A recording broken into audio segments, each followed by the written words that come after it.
My name is Velika Michael, and I am speaking with. Porshia Jordan. Do I have your permission to record this interview? Yes. Could you please spell your name as you would like to appear on the project? Porshia Jordan.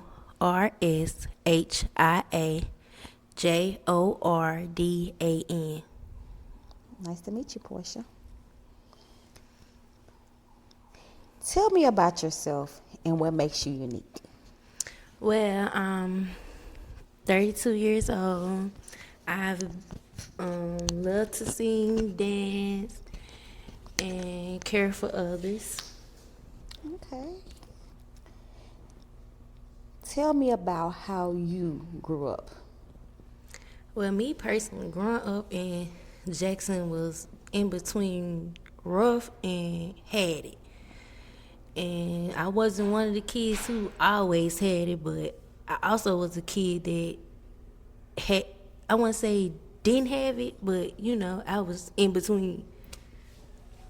Who raised you, and how did they raise you? Well, I started with my mom, but then I ended with my sister. So my oldest sister really much takes that responsibility. And I actually think she did a wonderful job.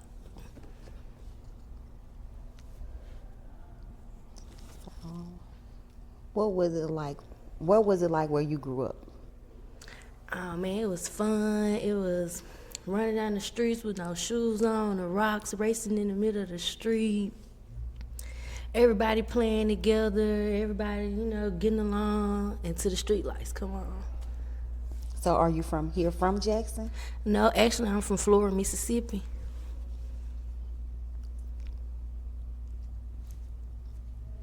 So how would you compare growing up here in Jackson? Growing up in Jackson is different from growing up in Florida, because Florida is like really a country part and Jackson is like pretty much the city. So it's really, really different. Like in the country, you don't have a lot of busy cars and a lot of entertainment or a lot of activity going on. But in the city in Jackson, every other weekend or it's always something or something different going on. So can you tell me a story about the day you moved to Jackson? The day the day I actually moved to Jackson, I think I was maybe 8 or 9. And I actually moved in with my grandmother first, and then once my sister got everything up to going, we all moved in with her. And it's way different now than it was back then. And I think now is back then was better than now.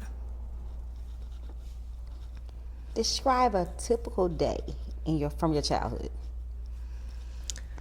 Whew. Waking up early in the morning, eating breakfast, going outside to play with my cousins and siblings. We, let me see, yeah, playing every day until till the street lights come on. That's all we know. Be in the house for the street lights come on. So can you just tell us another story as your childhood growing up in the central area of Jackson? It was crazy because I have a lot of stories. I've been here a long time. Let's see. Growing up in Jackson, it's so many of them. I remember my first time going to high school in Jackson. I was at Wingfield High School. And I'm like, okay, it's my first year of high school. I'm not knowing what to be expected. But when I got there, I was like, is this high school everybody's talking about? And when I tell you, it was like my high school year was the best year of my whole life, because I got to experience more. I got to go to prom. I got to go to balls and all that. And I think because it was more fun, because at that time I had started working, had a job at McDonald's, and I was able to afford things for myself.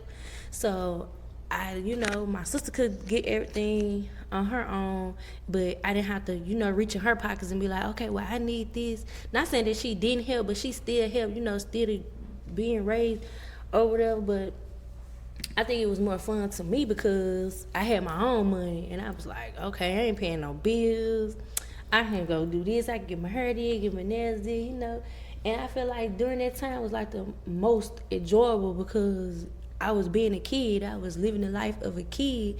And, I wasn't like most kids had to step up into their adult life right then. Like, even after high school, my sister was like, you don't have to go nowhere, girl. Just get it together. And she made sure I got it together. And that's where I'm at now. Let me touch back on the subject. So you say you was raised by your sister, which is different from being raised by your mom. What was that like, being raised by your sister instead of your mom in Jackson? It was kind of like a best friend, mom and sister all mixed together. Because it was not one time that she treated me like different from that title. If that makes sense. Like, she made sure she kept all of the steps in line. Like, she just didn't have that rule, like, well, okay, I'm big sister, or okay, today I'm mama, or this and that. And my sister never really recommended we call her mom. It was her name. So it was growing up with my sister. I feel like I wouldn't have had it no other way, because I'm growing up with a person that actually knows me. I wasn't in another home because I could have easily been in a group home, but I was with family. I was with somebody I was comfortable with, somebody I knew that loved me, and she prepared me for the real world. Could you share some memories or stories from your childhood that stands out? Oh, yes. I remember when I was 16, and me and a friend of mine, we always did the Mississippi Teen Black Talent shows. And we ended up doing one here in Jackson. And we made it all the way to first place. We went to, got a radio station about a 90.1. We got on there, got a chance to sing, let everyone hear, how good we were. I feel like that was one of my best memories, because I feel like I got to meet a lot of important people that I never had a chance, to meet, but big names in Jackson. So I think that's one of the best memories I had. Do you have any kids? Yes, ma'am. I have 5 living. I have a set of twins that's deceased, and I'm currently expecting.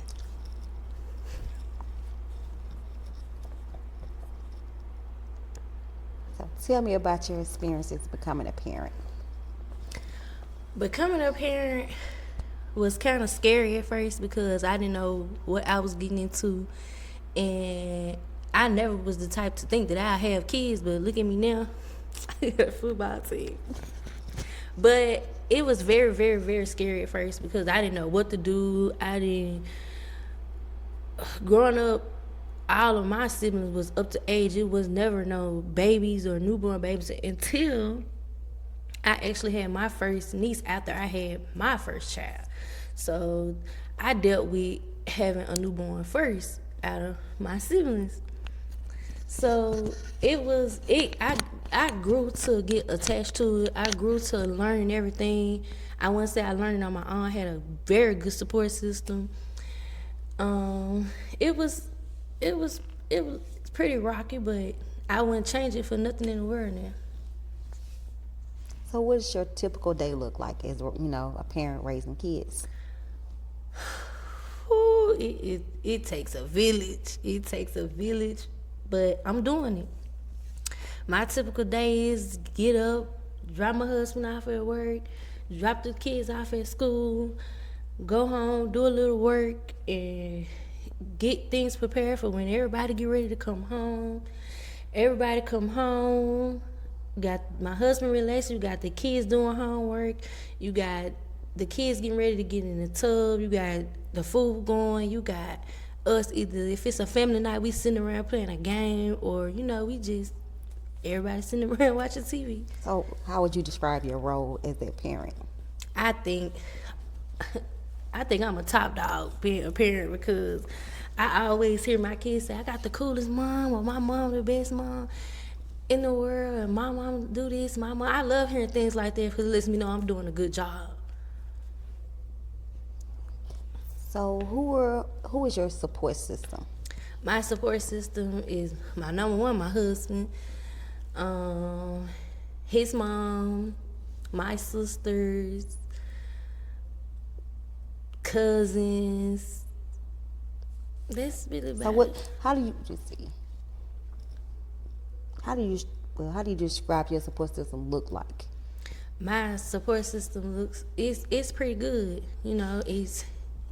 It's very helpful. When it's things that I don't understand or things I need help with, I always got that that family that one call. That's all. I'm not in it alone. Let me say that. I'm not in it alone, and I'm really grateful for the help that I got. Growing up back then and raising kids now, how would you compare those two roles? It's very totally different. Back then, we had like a little, I would call like a little free time where like you could be outside without your parents. You can be outside without an adult. Because one thing, if a next adult see you doing something, it's going to get back to your parents. But fast forward to this time, you can't have your kids going outside alone. You can't trust your kids being at a friend's house, or you can't trust your child going out to the movies or going out to eat or going, spend a night at a friend's house, because there's so much that's going on, so many shootings, so many killings, kidnapping going on in the city, that it's so hard to trust your child with anybody.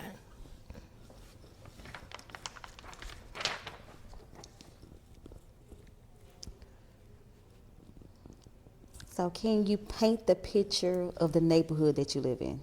Yes. So first, let me see. Can we paint the picture of the neighborhood you grew up in as a child, and then paint the picture of the neighborhood you stay in now? Okay, as in paint, you want me to describe what it was like? Okay. Growing up, it was more like a lot of trees, fruits on trees, dirt, lots of kids. Yeah, but in today's, like in this year, it's a lot of, I see sadness. I see, like more people losing loved ones, more people grieving. I see more grieving now than anything. And I actually think grieving is the number one topic right now in the city, because it's so many killings every day, so many shootings every day, so many, just so many crimes in the city.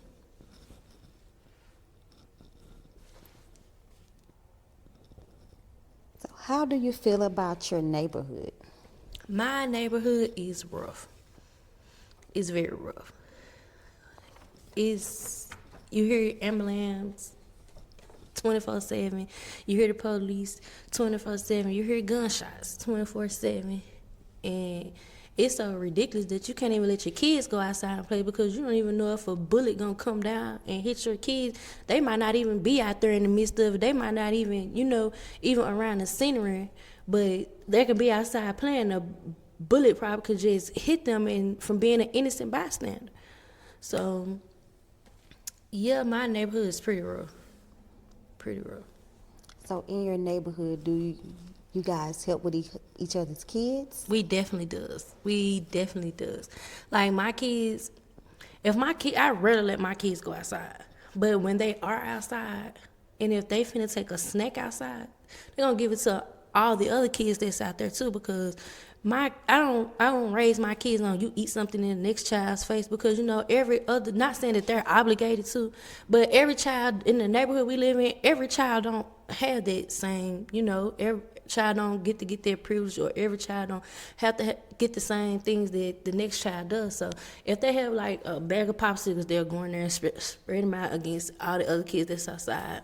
If we finna have like a water fight, I invite all the kids that's out there. Like every holiday, me, my sister-in-law, and another friend, we're coming up with things in the community out there for the kids. It's never a holiday, it's never about the kids.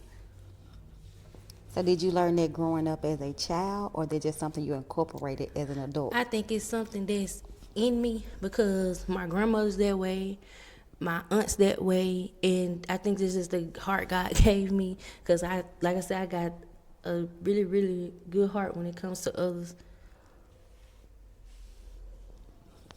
So what are some of the ways that you adapted to the challenges in encountering and raising kids and supporting children in your community? I think I got adapted like, okay, it is what it is, and if it's gonna happen, it's gonna happen. But the best way to avoid it to happen is if you have to be in control of it. And if you're not in control of it, then things are always going to go sideways, or things are going to always go bad if you're not in control of your own situations. So if you could paint a picture of an ideal community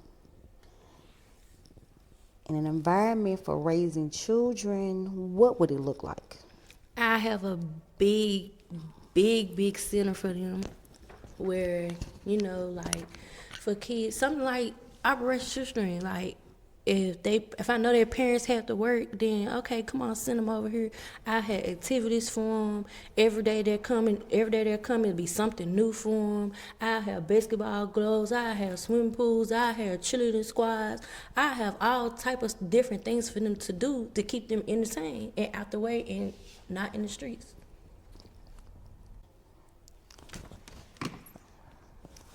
You said that you was raised by your sister in Jackson. So why were you raised by your sister? I was raised by my sister because my mom had some very difficulties while I was young, and my sister was old enough to take everybody in to keep us from going to foster care. So my sister was like, we shouldn't be divided at all. We all should, just stay together. And she made it happen. She dropped out of school, but she still made sure that her siblings were good. She made sure, we had clothes, we had shoes, that's where I get where I say I was one of the kids that had it and didn't have it. Because at that time, if it was a pair of shoes that just came out, and we like, oh man, everybody got them shoes. But us, on the other hand, my sister probably didn't get paid that week. So we couldn't flow in at that time of the era. So we probably waited like a week or two, and after that week or two, like, okay, we got our shoes on too. Like we didn't always wear name brand clothes, but we looked it nice. We always didn't have the shoes, but we looked it nice. My sister can do some hair out this world, and she always had us looking nice. So being raised by your sister in the community, did that affect you in any kind of way?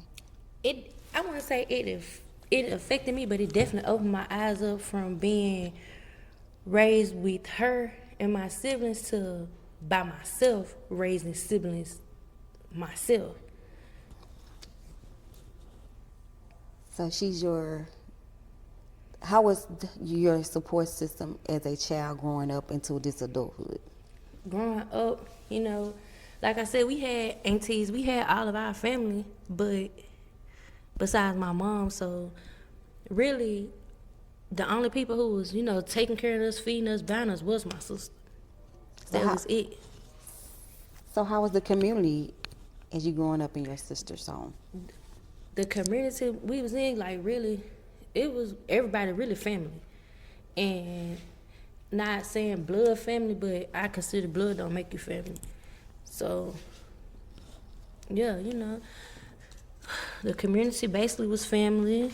Well, acted like family, or better yet, treated like family.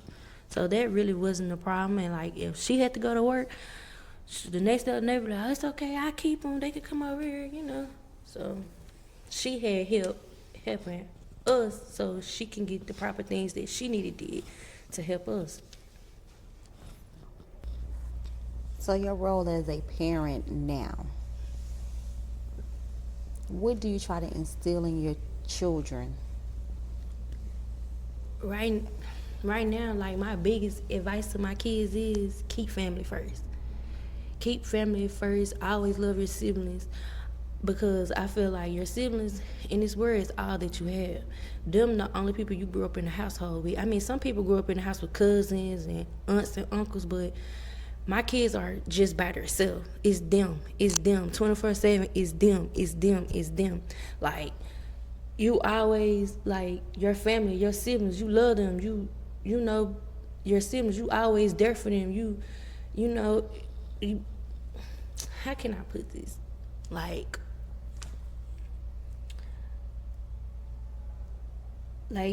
I have 5, so I always appreciate, and I only have one girl, so she's the boss baby of everybody. And I always tell them, y'all protect each other, y'all love each other, and that circle that you all got, nobody should be able to break that circle. Not me, not dad, not mom, not grandma. Nobody should be able to break that circle, because that's y'all bond. That's something that y'all have together. So I'm always teaching them is love, family, protection, and faith, because you're gonna need all of those growing up in Central Jackson. What are your kids' age group? I have a 9-year-old, an 8-year-old, a 7-year-old, a 5-year-old, and a 4-year-old, and a 9-week on the way. So what would you tell your 5 kids and number 6 on the way? Mm-hmm. What would you tell them about growing up in Central Mississippi? I basically, just let them know, like, if from the beginning, I let them know how it was when I was growing up, because you wouldn't understand today's timeline if you wouldn't know what happened in the past timeline. So I'll tell them, it's definitely a different time zone. It's definitely a different history zone as well, because I mean, and not to make it racial or anything, but I have 4 black sons, and that's pretty hard growing up in Central Jackson, being a African American male. And I wouldn't even just say Jackson, but all around the world, because you always see a African American male on the news for something, whether it's legal, not legal, right or wrong. There's always a black African American man on the news. And I'll just teach them, respect. Whether you feel like this person is a different color from you, this person has a different look from you, this person have a different size from you, always still give that person respect, because if you want someone to respect you, you're gonna have to give it to them in order to get it back. So tell me about one of your experience as being a parent in Central Mississippi. Ooh, it is it is tough, because you got, like I said, my kids rarely go outside, but in the home, it's always arguing, it's always stop, it's always don't do this, don't do that. It's always, but mom, she did this, but mom, he did that, and it's really tough. It's just really tough, but I wouldn't change it for nothing. Is your husband from Central Mississippi? He's most definitely is. Matter of fact, he's from a couple of streets over out here. So yeah, he's definitely been in this neighborhood all his life. What are some of your hopes for your children in the community? For the children in the community? The kids in my community, I hope that they all can succeed. I hope that they all can be in better predicament than their parents is, including me.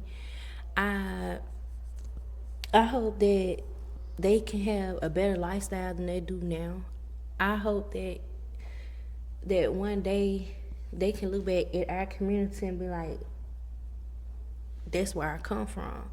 Like, I'm like, it's different. It's very different now.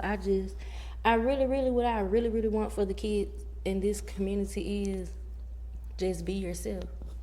You know. What is anything that you would like to add that I didn't ask you? I don't think that it's nothing that you haven't asked me, but it's something that I would add to it, And that's what I'm saying. like better things, or what can we, what can we do more for the kids in Central Jackson? Like it's a lot of different talent in Jackson, and it's a lot of kids with talent in Jackson. And I always look at like kids are the future, so I feel like we have a lot of presidents in Jackson. I feel like we have a lot of singers in Jackson. We have a lot of rappers. We have a lot of doctors. We have a lot of nurses. And I'm not saying like nurses at the hospital, like nurses for like sports, academics, and stuff like that. Like how the NBA have nurses and own personal trainers and stuff like that. I mean, if that's what you believe and that's what you want to put your mind to, then go ahead and do it. I feel like it should be more options, or like more, I wouldn't call them activities, but more learning styles on different styles, besides more than I want to be a police officer, or I want to be a nurse, or I want to be a doctor. Like, there's so many more careers out there than just the top 3. So with that being said, how could you help your community in getting more support and getting kids just to be, how can I say this, more than just police officers, or more just, how would you help the community in that way? I think I would go to go to different offices in Jackson, or go to different people who have different career sets than from those 3, and just sit down and talk to them, and ask them and see, like, okay, this is what we have going on, or this is a concern I have for the kids in Central Jackson, or can you help me, or can you help us come together and try to figure something out what we can do for the kids. Like, I'll go to different agencies or call different people to see, like, okay, we need help. Can we put together a plan, or can I get a petition signed saying that, okay, they're meaning, they're gonna get it together, they're gonna do this, do that, and then maybe we can throw like a career day in the neighborhood and have different type of communities. Like, we can get somebody on a radio station to broadcast it and be like, if you know different kind of careers, come on out. Like, I have a big mind when it comes to things like this. So that's be my number one thing I do. How do you think that parents raising the generation to come, how would you think that outcome would be? In today's society, I think we have different type of parents. We have the parents that want to be friends. We have the parents that's being parents. And we have the parents that's just like, okay, whatever it is what it is.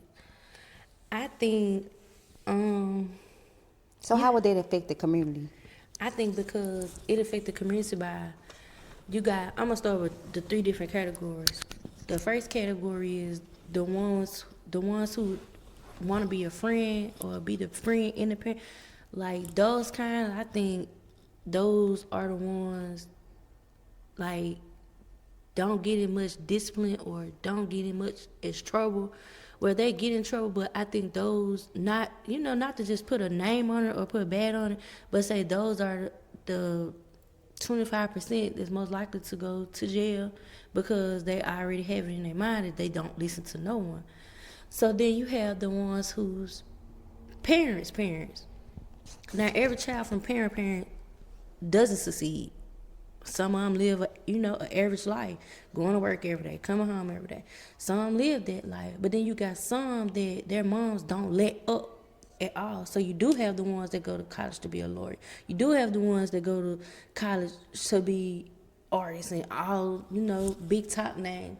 But then you have the parents who also that it is what it is. Like, if he gets in trouble, oh well. If she gets in trouble, oh well. That's her, that's him, that's her. And I think it shouldn't be like that, because at the end of the day, it's still your child. And if you want your child to do better, you're going to have to show your child better. What new obstacle will they face, and what new opportunities will they have? I think they're going to definitely have, I think they're definitely going to have hard obstacles, like past 18. Like, okay, you're going to have, like, it's going to be those times where, oh, I need help paying this, or I need help doing this, or Mom, I don't know how to do this. Can you tell me how to do that? And I think once you hit 18 and on up after high school, it's really, really hard for them. But I also think the opportunity that they have, hopefully it's changing by the time my kids get older. Hopefully that it changes to you have more support from the city, more than just having support from family. Pretty much that. In what way do you think that sharing your own stories and ideas will benefit your children and future generations and more generations to come? I think telling my stories to my kids, I think it'll help, because they probably feel like I don't want to have to go through that, or I don't want to have to experience some of the things that my mom experienced. I think it'll benefit them cause they're like, I don't want to go through that. I don't want to have to feel the way my mom felt. And I'm hoping that they'll change some things to be like, okay, well, because I can't say I'm the best mom in the world, but I can say that I'm trying. And I can say everything, by them being under 10, I can't say everything, we don't agree with. But I can say that by the time that they're older, like teenagers, they're going to look back and be like, Mama was right. And it'll prevent them from doing the things that I did growing up. It'll prevent them from making the same mistakes I made growing up. So if I can let them know all the mistakes and all the achievements that I had growing up, maybe it can reflect on them and do the same.